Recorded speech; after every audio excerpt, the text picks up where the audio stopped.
Welcome to guys kitchen. சூப்பராக பீஸா பண்ணலாமா வீட்லேயே? 3 கலர் கேப்சிகம் பன்னீர் கட் பண்ணிக்கோங்க. ஆனியனும் இந்த மாதிரி எதழாக பிரிச்சுக்கோங்க. வெண்ணெய் போட்டு 2 நிமிஷம் ஹை ஃப்ளேமில் வதக்கி உப்பு போட்டுட்டு உடனே இறக்கிட்டு இன்னொரு பாத்திரத்தில் மாற்றிக்கோங்க, இல்லைனா தண்ணி விட்டுடும். மயோனீஸ்க்கு கேஷ்யூஸ் ஊற வச்சு அதோட பன்னீர், பெப்பர் பவுடர், ஒரு லெமன் இல்லைனா வினிகர், 2-3 கார்லிக்கு, கொஞ்சம் உப்பு, தண்ணி போட்டு அரைச்சி வச்சுக்கோங்க.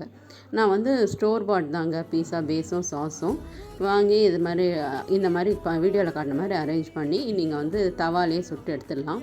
ஒரு பீஸா வாங்குகிற இடத்துக்கு இந்த மாதிரி பொருள் வாங்கினா 4 பீஸா சாப்பிட்லாங்க. ட்ரை பண்ணி பாருங்கள், எப்படி இருக்குன்னு சொல்லுங்கள். மறக்காமல் சப்ஸ்கிரைப் பண்ணிவிடுங்க. தேங்க்யூ.